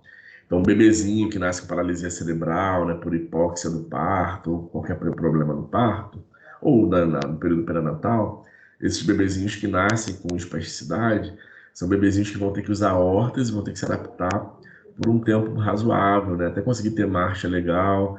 E aí, às vezes, fica dependente da órtese para ter uma marcha bacana. Então, acaba sendo, né, o uso mais a longo prazo, assim, né? As órteses só vão mudando de tamanho, mas eles vão adaptando. Adulto, quando faz uma lesão específica, às vezes eles precisam fazer por um período a aplicação de órtese, e esse período pode se prolongar ou não. Aí depende muito do tipo de lesão. Mas, em geral, você vai ter um uso contínuo, assim. Vai ser um uso importante por um tempo bom. Ô, professor, mas aí o paciente não se torna dependente daquela órtese para, por exemplo, para a perna, o joelho, não fica dependente da órtese em vez de ativar o neurônio para auxiliar ele a andar sozinho? Fica, Regina. Concordo com você. O problema, muitas vezes, é que aquela passa a ser sua última forma. Então, o que a gente conversa muito, né? Lesões que são muito agudas, a gente estimula, a gente faz aquela plasticidade positiva, toda que tiver que acontecer, acontecer, faz muito exercício. E, infelizmente, às vezes, ainda assim, as lesões são graves, né? As pessoas acabam não recuperando bem. E aí você fica, pô, super mal, né? Pô, a pessoa não melhorou e tal. E aí, além de não melhorar, ela começa a ter contraturas, deformidades, a mão começa a ficar em garrinha, né? A mão já não consegue abrir, porque passam semanas, meses, às vezes, né? E aí, quando isso acontece, a órtese ela tem que servir para a gente como um dispositivo auxiliar, para auxiliar a nossa terapia, né? A gente não tem que simplesmente, né, fechar o caixão. Colocou uma órtese e parou o atendimento. Não é isso. Quando você coloca a órtese, você está auxiliando a sua terapia. As órteses, geralmente, elas são usadas para manter alongamento, né? Para o dedinho não dobrar, a gente coloca uma órtese no punho, na mão, e aí fica com aquele plástico ali, a pessoa fica com aquele plástico o dia inteiro, usando, e na sua terapia tira, e você faz os movimentos, para a pessoa voltar a alongar e mexer aquela mão.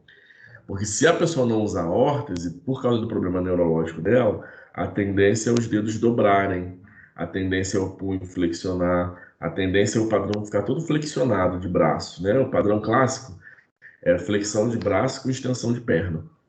E aí, se você não usar uma órtese, se você perceber que esse processo está acontecendo, que é um processo da doença, né? O processo da lesão de primeiro neurônio, ela vai progredindo com o tempo. Se isso acontecer e você não prescrever uma órtese, vai chegar uma semana que você vai chegar lá e a mão do paciente vai estar muito fechada. Você vai ficar puxando e falando, nossa, mas fechou muito essa semana, e agora? E agora, talvez, né, tenha que fazer, inclusive, cirurgia. É óbvio que isso não vai acontecer de uma semana para outra, tá, gente? Tô dando um susto em vocês, mas é bem possível, se você não aplicar uma órtese para um paciente que está com uma espasticidade importante no punho, no dedo, e você não orientar a família a colocar um coxinho, deixar a mão aberta, a família e os pacientes sempre querem ficar apertando bolinha, né? Favorecendo ainda mais o padrão flexor da mão. E se você ficar deixando a pessoa ficar só fazendo força de flexão, flexão, flexão, flexão, vai chegar um dia que essa mão não vai abrir mais, tá? Na verdade, deveria existir um estímulo para extensão, extensão, extensão, extensão, e não para flexão, né, gente? Mas toda a família acaba comprando uma bolinha para o paciente para ele apertar, tá? Entendam que isso é lenda do Brasil e todo mundo faz. E aí, galera, você favorece esse tônus encurtar, né? Os músculos ficarem encurtadinhos. Então, é bom você aplicar uma órtese para a mão, para o pé, para a perna. E a tendência é você usar essa órtese por um período e depois que você conseguir ganhar os fortalecimentos e alongamentos, a pessoa parar de usar. Não é para você virar também refém da órtese. E para marcha, muitas vezes, Regina, a pessoa usa e ela só consegue andar com a órtese, né? E ela fica criando essa dependência. Mas nós, como terapeutas, temos que tentar fazer com que ela ganhe a independência dela sem nenhum auxílio, sem você dar a mão e sem a órtese estar no pé, por exemplo. Então você vai treinar a sua meta, um dos seus objetivos é que ela ande com qualidade sem a órtese. Pode acontecer dela não conseguir, ela só conseguir andar com a órtese. Ela está independente, está feliz, não pesa, não cansa ela, deixa ela ser feliz com a órtese também. A gente não precisa também ficar, meu Deus, eu tenho que tirar a órtese. Mas se ela consegue ter uma marcha com qualidade, com órtese, sem quedas, sem problemas, ela faz tudo. Ela vai indo no supermercado de órtese, está feliz assim, não tem por que você ter que tirar. Tá? Mas a ideia, como sua meta, pode ser, eu quero tirar essa órtese nesse ano. Você está usando, aí já tem 2 anos, vamos tirar a órtese? Vamos. Você treina, treina, treina, treina, treina, treina, e aí você tenta tirar a órtese, tá? Mas a dependência pode não ser uma coisa ruim, tá, Regina? Isso eu queria deixar claro, assim, pode ser uma coisa boa, pode ser a única forma que a pessoa tem, às vezes, de ter uma qualidade de vida com um movimento independente, tá? Bom, então, o material mais utilizado, galera, é o termoplástico, né? Que é um plástico termomoldável, tá? Que você consegue, com baixas temperaturas, malear, né? Botar ele mais viradinho para um lado, viradinho para o outro, e aí depois ele seca, né? Depois que você aquece ele, deixa ele moldado na pessoa, bota ele lá no armário, deixa ele secando. E aí você dá para a pessoa de presente, coloca os velcros, né? Amarra na pessoa e a pessoa vai embora para a órtese. A pessoa pode fazer isso na sua própria clínica, se ela tiver o material, ou ela pode indicar para o ortesista, né? Que geralmente é terapeuta ocupacional, gostamos de trabalhar com isso, tá, gente? E aí vai depender, né, no resfriamento, como é que vai estar essa rigidez. O tipo de termoplástico, a indicação específica e as características do manuseio e performance vão variar de acordo de pessoa para pessoa, né? E esse material aquecido e o material resfriado depois, ele fica endurecido. E aí a pessoa vai conseguir, independente de... endureceu, mas ficou muito grande, ficou muito alto o ângulo. Aí você aquece de novo, diminui um pouco, deixa secando, tá? Bom, propriedades das órteses, né? Tem uma memória, que é a descrição da habilidade do material em retornar à sua forma e ao tamanho originais, tá? Então você molda diversas vezes, então quando a criança vai crescendo, às vezes você vai aumentando. Quando cresce muito não, né, gente?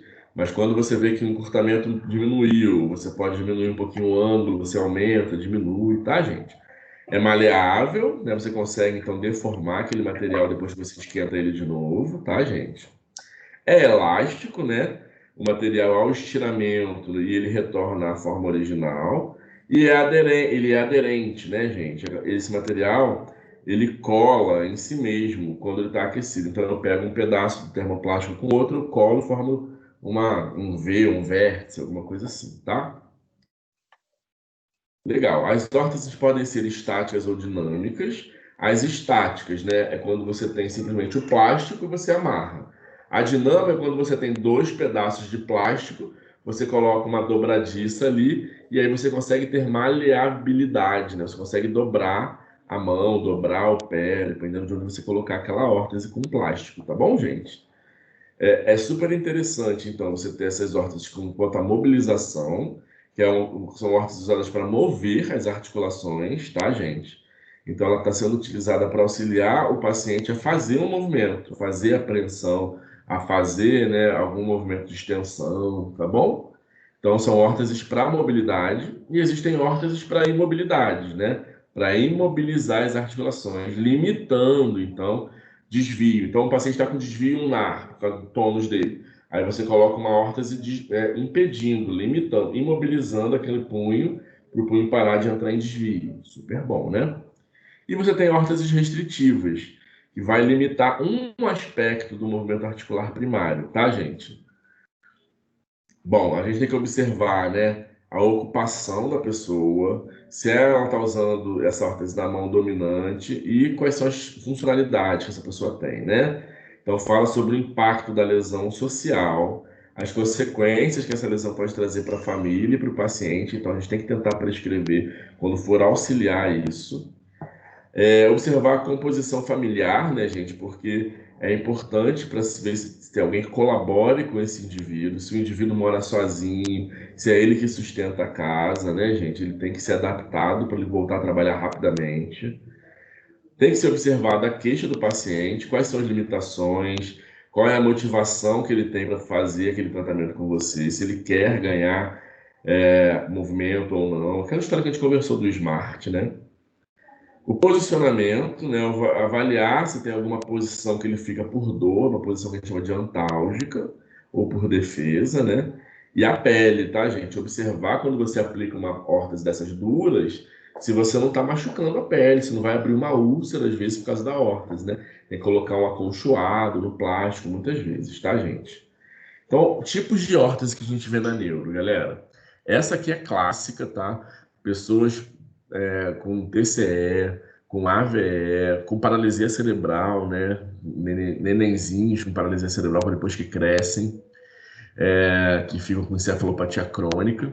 Essas pessoas muitas vezes vão ter espasticidade de punho e dedos, né? Esse padrão flexor de braço com cotovelo, punho e dedos em flexão. O cotovelo, às vezes, a pessoa até tem uma maleabilidade, né? Consegue mexer e tal, o ombro também. Mas o punho geralmente fica fechadão. E aí a gente aplica uma órtese de extensão, de posicionamento, ó, de punho e dedos em extensão, tá? Para ficar com a pegada funcional e a pessoa conseguir, pelo menos, depois que tirar a órtese, ter esse alongamento e a pessoa conseguir fazer os movimentos. Ela é orientada muitas vezes a dormir com essa órtese, passar as 8 horas de sono que ela tem com a mãozinha alongada e aí passar o resto do dia sem órtese, fazendo as atividades de vida diária dela. E aí dorme de órtese todo dia. Tudo bem, gente? Tudo bem. Tudo. A minha prima teve uma órtese da coluna, que ela tinha desvio na cervical, desvio severo, aí ela usava uma órtese direto. Perfeito. Ela ia para a escola, ela não tirava a órtese. Quanto mais horas do dia você usar, melhor para os alongamentos que você quer fazer, tá? A órtese só não é bem indicada, galera, quando a pessoa consegue fazer a contração muscular sozinha. Então, pô, um desvio de coluna, a pessoa está toda desviada, ela ativamente ela não consegue ficar controlada o dia inteiro na escola. Então é bom botar uma órtese para segurar aquilo. Agora, na sua terapia, tira a órtese e fortalece os músculos antagonistas todos, né? Para a mão, cara, a minha mão está fechada, eu uso a órtese para ela ficar aberta. Mas quando eu uso a órtese, eu não estou fortalecendo meus músculos extensores, né? Então eu tenho que tirar a órtese e fortalecer esses músculos também, né? Para depois de uns meses eu poder conseguir ficar sem órtese, beleza? E é o mesmo processo dos coletes. As pessoas que usam coletes usam por muitos meses, às vezes, né? Para conseguir estabilizar aquilo, ganhar aquela postura, fortalecer para o lado contrário, depois de um tempo você tira. Beleza? Beleza. Ó, órteses funcionais, né? São órteses que você vai posicionar o polegar e os dedos afastados. Algumas dessas, ó, fazem flexão e algumas não. Aí as que fazem flexão, ó, permitem que o indivíduo de repente pegue alguma coisa, né? E algumas são travadas em extensão, algumas são móveis, né? Em flexão e extensão, beleza? Para ganhar alguma função. Tensor de ombro, galera, essa aqui é muito usada, até padrão ouro para quem tem AVC. Então, a pessoa que tem AVC, a tendência é o ombro dela, né? Vocês lembram que o ombro da gente, ó, a Narma aí, ó, a cápsula articular do ombro, ela faz um vácuo? Vocês lembram disso, gente? Então, a glenomeral, né? Cavidade glenoide é como se fosse uma moeda encostada numa bola de tênis, lembra disso? A cabeça, ela cairia facilmente se você não tivesse uma cápsula bem rígida ali, né? Com todos os processos ligamentares, músculos ali em volta. E aí o que acontece com o ombro, né? Quando você tem um AVC, o lado esquerdo, por exemplo, igual do garotão aí, o lado direito do lado do corpo dele ficaria fraco, né? E aí o que aconteceria com o ombrozinho dele, aquela cápsula articular do ombro, bíceps, né?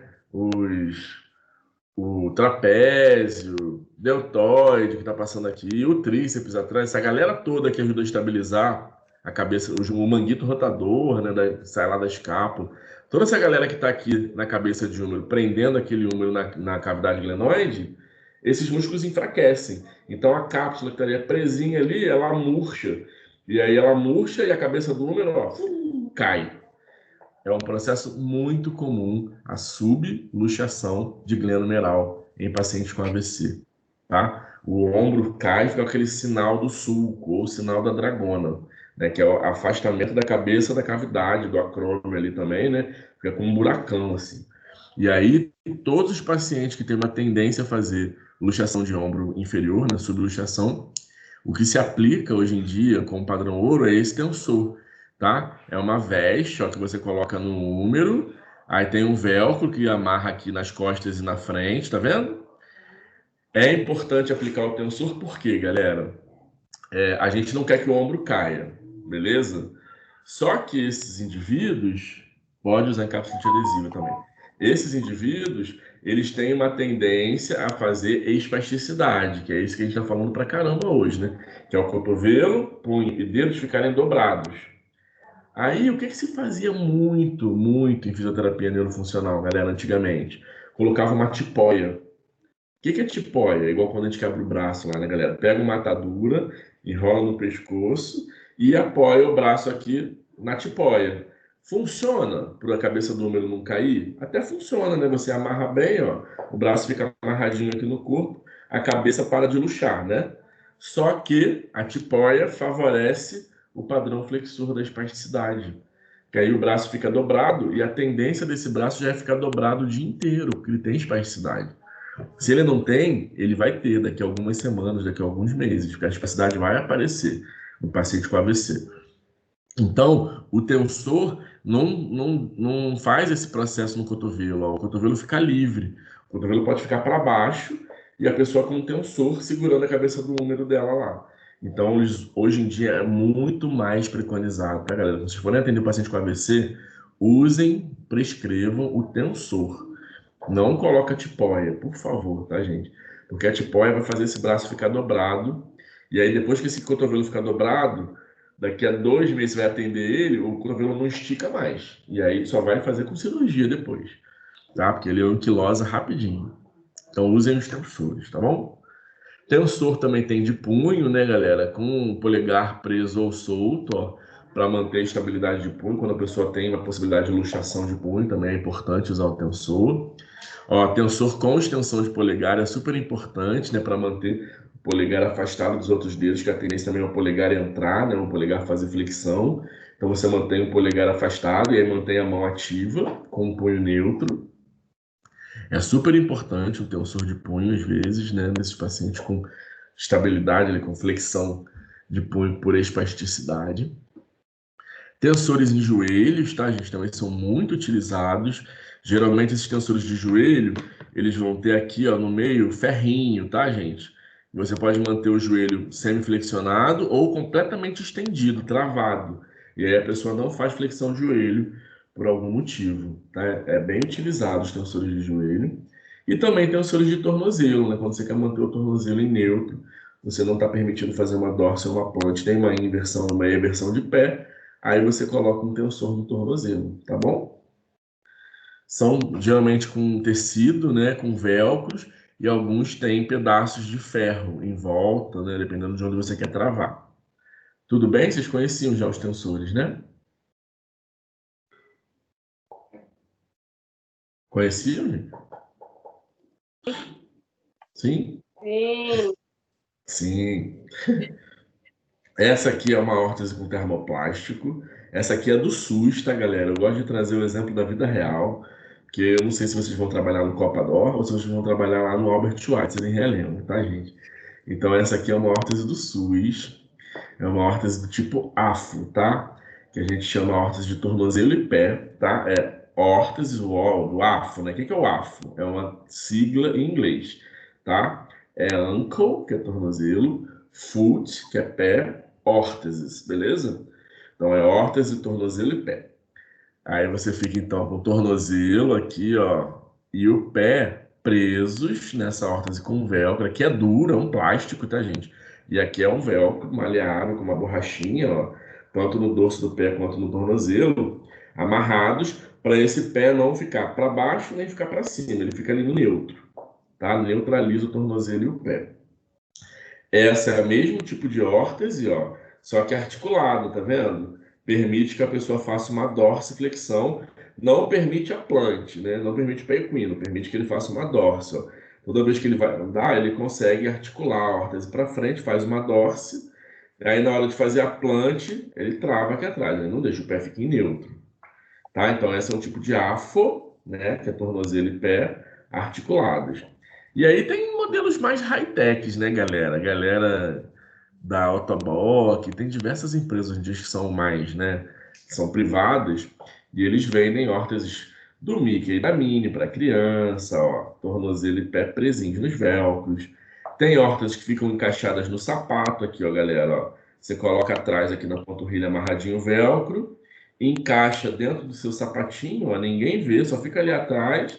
Você pode usar uma calça jeans e você tá com a órtese, ninguém percebe. E essa aqui, então, também, né? Super mais high-tech ainda, ó, só com velcro no tornozelo, lá na panturrilha, encaixa na palmilha do seu sapato e a pessoa anda como se fosse um indivíduo normal, sem fazer pé equino, sem o pé cair.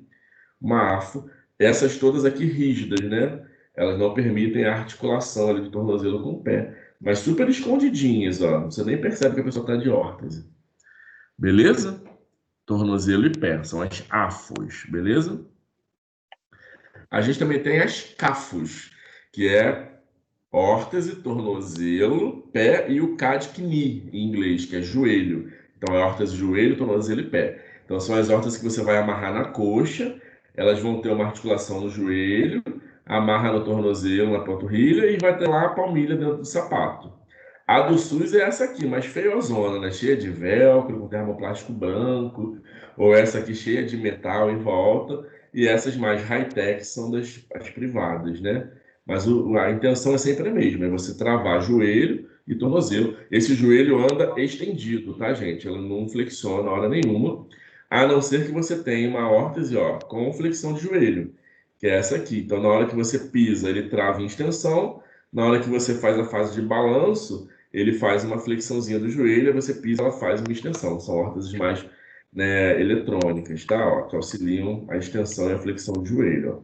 Mas fica amarrado na coxa, fica amarrada no tornozelo e às vezes também no sapato do pé, com velcro ou diretamente no sapato, tá bom? Pessoas que têm dificuldade. Então pensa aí no lesado medular agora, galera, que não tem L3, né, que é quadríceps. Essa pessoa não consegue esticar o joelho. Ele tem psoas. Ele consegue levar a coxa, o quadril para frente, mas não estende o joelho. Você coloca uma CAFO, ele vai andar com o joelho estendido, andando só com psoas. Pessoas para frente, pessoas para frente, pessoas para frente, pessoas para frente. E a pessoa anda, né? Vai ser instável, de repente é bom usar uma muleta, né, ou uma bengalinha, mas a pessoa consegue andar com os dois joelhos estendidos, tá? E a gente ainda tem as H-CAFos, né? H-CAFO, que é height de quadril, joelho, tornozelo, pé, órteses, tá? A sigla. São as articulações, as órteses, onde você amarra tronco, coxa, panturrilha e pé. E aí você fica, né, todo amarrado. É tipo a da Laís Souza. Ela usa uma órtese H-CAFO com colete ainda superior para tronco, né? Porque ela não consegue sustentar nem o tórax. E a H-CAFO geralmente vem até abdômen, tá? E aí você tem diversos modelos, unilateral, bilateral, tá? Mais bonitinhos, mais feinhos, beleza? Mas todos, aí a pessoa fica toda travada. Ela tem aqui, né, um ferrinho travando o quadril, trava joelho, trava tornozelo, tudo travadinho, ó, tá? Para a pessoa não cair. Ela fica parada ali em cima daquela órtese, ó, sambando. Beleza, galera? São órteses bem utilizadas. A gente tem as órteses de reciprocação, que são as Argos ou RGO, que são órteses onde você vai ter, então, né, um ganho de alinhamento biomecânico. Ó, você coloca essa criança, por exemplo, aqui do exemplo, por exemplo, ai, horrível essa frase. Essa criança, por exemplo, ela tinha os dois adutores, né, os músculos adutores dos dois lados aqui, longo, curto e magno, os adutores eram espásticos. Então a pessoa ficava com as duas coxinhas cruzadas. Aí o que ela colocou? O que o fisioterapeuta colocou? Uma órtese do quadril, né, que seria uma H aqui, CAFO, sem precisar do tornozelo e pé, ó, só no quadril e coxa, com um afastador de metal aqui, ó, nas duas coxas. Essa criança, ela vai ficar com isso o dia inteiro, andando com isso? Não vai, né, gente? Mas ela vai fazer durante um período importante, às vezes durante o sono, à noite, para dormir, ela vai usar essa órtese e na terapia ela vai usar com você, muitas vezes, esse afastador. Esse afastador depois você vai reduzindo, né, e vai aproximando, aumentando, depende do seu objetivo. E aqui também é uma órtese para afastar o pé. Às vezes os pés estão muito coladinhos, né, por uma alteração que pode ser em quadril ou em joelho, ou em tornozelo. E aí você também usa um afastador de tênis, ó, de sapato, para a pessoa ter um alongamento durante a noite para manter os adutores alongados, tá? Aqui é unilateral, aqui é bilateral, são órteses para reciprocidade, para você manter o alinhamento biomecânico, tá? Isso tem muito no braço também. O braço está preso, cotovelo preso, aí você coloca um afastador de metal e aí você vai depois regulando esse afastador, aproximando mais, aproximando menos, tá? Para a pessoa acostumar com o braço e com a perna alongada. Tudo bem? Ok, Conheciam isso? tranquilo. Tranquilo. Existe também, galera, o apoio antiequino, tá? Além da AFO, né, que é uma órtese de plástico, né, dependendo de onde você conseguir comprar ou ter, às vezes o pezinho para baixo pode ser revertido com um elástico. E o nome dessa órtese é apoio antiequino. Você coloca um velcro no tornozelo, ó, ou na panturrilha e um elástico amarrado. E aí você pode colocar no cadarço do seu sapato ou você pode colocar em volta do seu sapato, ó, em volta do seu pé também. E esse elástico faz uma pressão puxando o seu antepé para cima. E aí a pessoa anda, o pé não fica para baixo, né? Porque o elástico puxa ele para cima. Então ela anda com o pé para cima o tempo todo. E aí ela não fica com o pé equino, tá bom? E além de todas essas órteses, temos as próteses, né, galera? E aí, aquela dúvida do início aí, prótese, galera, é um componente artificial que supre a necessidade e função de indivíduos que tiveram amputações, que sofreram traumas ou que tiveram uma deficiência física ao nascer, né, no nascimento, e você vai substituir o membro da pessoa. E aí, hoje em dia, tem órteses, ó, que super parecem com o tecido da pessoa com pele de verdade e tal, né? E você tem as órteses mais simples, que simplesmente substituem o membro. Então, ó, órteses mais altas, órteses mais, né, intermediárias e órteses mais curtas, né? Onde são amputação nível de joelho, amputação nível de quadril e coxa, amputação mais alta e tal, né? Com cinto aqui, estabilizando a pelve. Tá? E aí você tem diversas possibilidades de protetizar os membros, tanto superiores quanto inferiores, lembrando que a prótese substitui o membro da pessoa que não está mais ali, por algum motivo, tá bom? Galera, era isso que a gente tinha que conhecer. E conhecer rapidinho as órteses e próteses, tá? Essa aulinha tá para vocês lá no grupo, depois eu vou botar aqui no Teams também, para quem gosta de pegar pelo Teams. E aí agora, para terminar o dia e vocês estudarem que amanhã tem prova, né? Qual é a nossa meta de amanhã, galera? A gente vai começar o dia às 8h30. A gente vai corrigir a SA5, para quem teve dúvida, a SA de ontem, eu vou corrigir amanhã de manhã, hein? Para vocês terem hoje à tarde para fazer, hein, galera? E a RA5, qualquer dúvida que vocês tenham na RA1, 2, 3, 4 e 5, a gente tira amanhã. Amanhã é o dia de tirar. E depois a gente vai fazer uma dinâmica aí, como uma provinha para vocês sobre as questões dos roteiros. Então, sugiro fortemente, sabe? Guideline, recomendo fortemente que vocês façam os roteiros. 1, 2, 3, 4 e 5. Porque as questões que vão estar na prova vão ter super a ver com as questões do roteiro. E você tendo feito o roteiro, você vai saber responder muito facilmente as questões da prova, tá bom?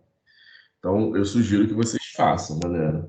A prova vai ser por um formulário, é no horário da aula, então todo mundo amanhã. Eu não vou conseguir ficar com aquelas aberturas aí, mas hoje eu tô no médico, hoje eu tô no seu. Cara, assim, organizem seus horários para vocês estarem presentes, por favor, para fazer a avaliação amanhã. Qualquer problema aleatório a gente pode conversar no privado, mas é exceção da exceção da exceção, tá, gente? Não tem como. A gente conversou isso nos primeiros dias de aula, que eu super compreendo tudo, vocês estão trabalhando, vocês estão enrolados, mas o dia da avaliação é o dia da avaliação. Se organizem, por favor, que é o dia da prova, é uma prova, tá, gente? Não é um quiz que eu vou ter que eu abri mão de exceção aí para todo mundo, não. Tá? Então se organizem, por favor, estejam aqui no Teams. Eu vou liberar a prova, vocês vão ter o tempo de fazer e vocês vão entregar. Façam um roteiro, tá, gente? Vai ser depois que a gente corrigir a SA5 amanhã, tá? Eu agora, para terminar, eu vou corrigir o quiz, tá, aqui de ontem, para vocês tirarem as dúvidas de vocês. E aí estudem lesão medular, estudem AVC, estudem áreas cerebrais, né? Estudem CIF, beleza? Para a gente fazer uma prova bacana na quinta. Amanhã já, né? Vamos ver o nosso quiz? Deixa eu fechar essa aula aqui. Vocês tiveram muita dúvida no quiz? Eu tive algumas. Professor, eu fiquei com mais dificuldade naquela parte da escala, porque eu não peguei aquilo muito bem, entendeu? Tipo, eu só lembrei que você disse que a gente sempre tinha que ver a lesão mais alta, né? Tipo, classificar, mas eu fiquei um pouco perdida ainda com isso. Com laser também.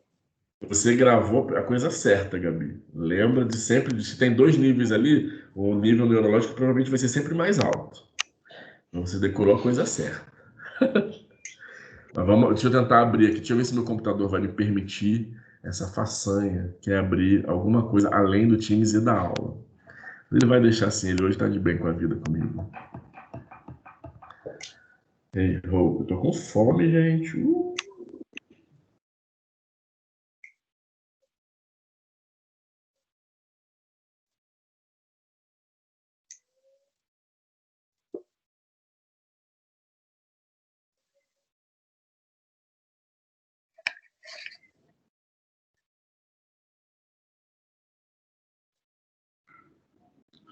Tá abrindo, gente. Aproveita para beber uma água aí.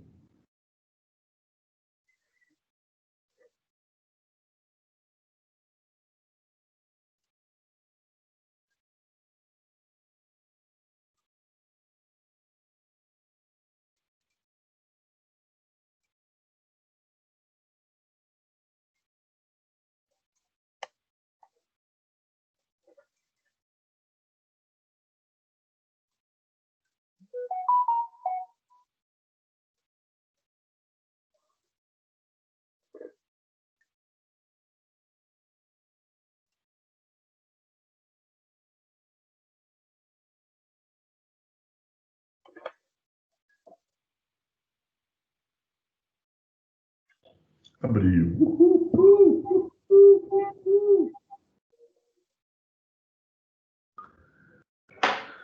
You're the star in the night, shine. Quiz, núcleo 3, quiz, núcleo 3, ciclo 3, quiz 3, núcleo 4. Vamos lá, eu tenho que projetar isso aqui. 37 respostas, todo mundo respondeu, bom sinal, galera. Então vamos lá. Paciente com... Vocês estão assistindo já aí? Eu não sei, já está passando, galera? Tá sim, tá Já passando sim, está professor. aparecendo. Ok. Paciente com nível motor em tríceps. Tríceps é C5, C6, C7. E nível sensorial em quinto dedo na mão. C5, C6, C7, C8. Qual é o nível neurológico, galera, dessa pessoa?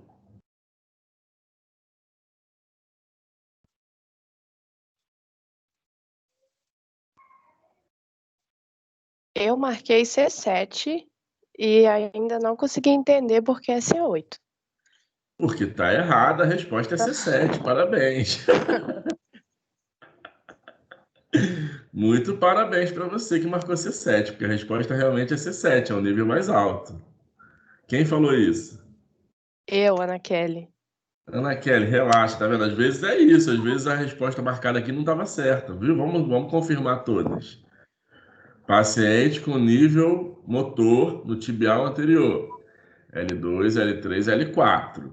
E sensorial na região medial de coxa, que é L2. Qual o nível neurológico? L2. Que bom. Essa daí, ontem, estava marcando L3 como a certa. L3? É, ontem, quando apareceu as respostas, estava dando que L3 era a correta. Eu tô aqui aberto Foi com um as erro, respostas. L2. Estranho. Tá. Deixa eu entrar na questão. Às vezes, na hora que tá aparecendo uma coisa, mas não, tá marcada L2 mesmo. Ó. Aquela lenda estava marcada errada, mas essa estava marcada certinho. Vamos ver. Bom, descrever a Eisia, aí vocês tiveram que ter lá o Chico Xavier de vocês, né? Escrever. Professor, rapidinho. No meu Fala. também, tá dando que o L2 estava errado.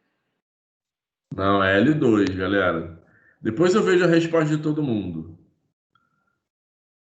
Bom, depois eu tenho que ver um por um, tá, gente?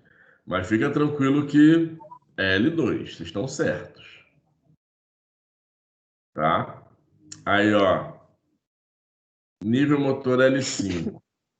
Nível sensorial no maléolo medial. Qual é o nível neurológico? L4, né, galera? O maléolo medial é L4. Essa aí estava aparecendo certinho, vocês lembram? Essa tá certa. Ah, show. Então, paciente com nível motor no quadríceps. Qual é o nível motor de quadríceps? L2 é pessoas, L3 é quadríceps. Então, o nível motor está em L3. Nível sensorial está na região de apêndice tifoide.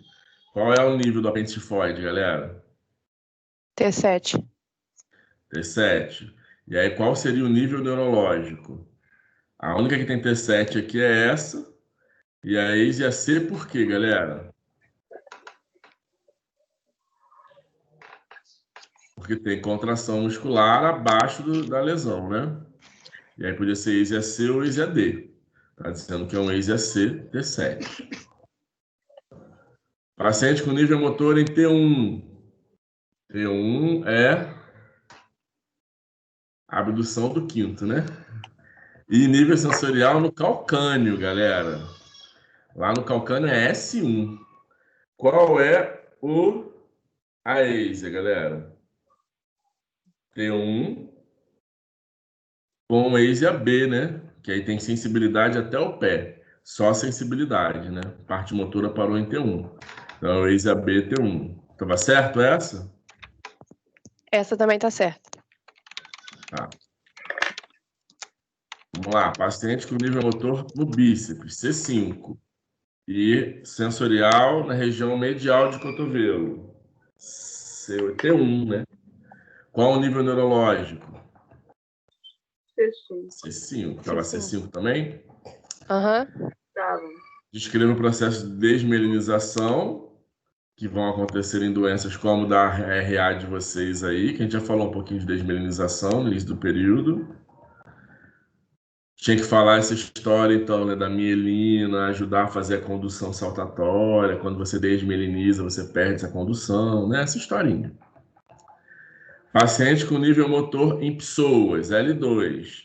Sensorial nos mamilos, T4. Qual o nível neurológico? T4. 4. Paciente com nível motor implante, L5. Sensorial na região lateral de cotovelos, C5. Qual é o nível neurológico?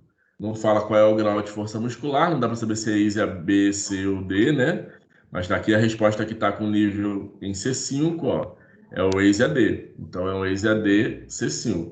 Para dizer que é EISA-D, os músculos deveriam estar com grau 3 ou 4 abaixo da lesão, né? Então esses músculos, até o plantar-flexor dele lá do pé, até o L5, os músculos estão com força grau 3 e 4, beleza? Para dizer que é EISA-D. Se fosse um EISA-C, seria força grau 1 ou 2. Tudo bem? Essa eu errei. Professor? Essa aí eu errei. Depois eu tenho que confirmar direitinho como ficou cada um. Essa aqui vem uma média de resposta. A média ficou em 5, tá vendo que eu falei para Ô, vocês? professor, aonde que tá essa resposta aí que eu não sei? Eu não consegui ver. Para ver o que tá certo e o que tá errado. Também não sei. Os meninos que viram aí, como é que vocês viram, meninos? Assim Fica que por enviava dentro, a prova, eu tinha marquei um meu negócio escrito embaixo para ver as respostas. Depois que É, terminava, tem embaixo no tinha- formulário, tem a resposta. Eu tirei print só para não perder. Aí realmente a questão tá como dando L2 também, L3, sei lá. Que bom, que bom. Não, mas aí. Maju, eu não entendi o que tu falou, Maju. Essa Teve aquelas uma duas. alternativa que não tá batendo com o gabarito daí do professor. Só que quando você terminou ontem o quiz, lá embaixo tinha a opção exibir resposta, alguma coisa assim. Aí você via qual alternativa que você acertou e qual que você errou. E é a sua média de 10 questões. Só que aí só não tinha a resposta, só não tinha o correto a discursiva, no As caso. duas. Né? As duas A discursivas. discursiva que não tinha e as duas que estavam estranhas, né? Então show de bola. Entendi. Então, Obrigada. ó, soma 2 pontos daquela galera da L2 e da C7 e soma mais 2 da discursiva, por favor, né, gente? E vocês acertaram a discursiva, né? Por isso, aquela média tá muito baixa, viu? Então, aquela média sem as duas discursivas e com essas duas ainda aí estranhas, então, de repente, a média tá toda errada. A média deve estar mais alta, graças a Deus, né? Beleza, galeritia? Façam o roteiro 5 de hoje para amanhã. Amanhã de manhã a gente corrige a SA5 e faz a avaliação de vocês, tá? Vocês vão ter 2 horas para fazer a avaliação. Vai ser de 9h30 a 11h30, tá bom? Estudem. Façam, ó, quem faz o roteiro, galera, eu sei que vocês, né? Bom, a Narma fala bem de você. Então, quem faz o roteiro tá com as questões que vão cair amanhã praticamente escritas no caderno, respondidas, galera. Então você vai ter só o trabalho de pegar o caderno, pegar o caderno, pegar o caderno, só isso. Em 2 horas dá e sobra. Aí quem não fez o roteiro vai ter que procurar na internet, no Google, no Amigo a resposta. Aí vai ser mais difícilzinho. Beleza?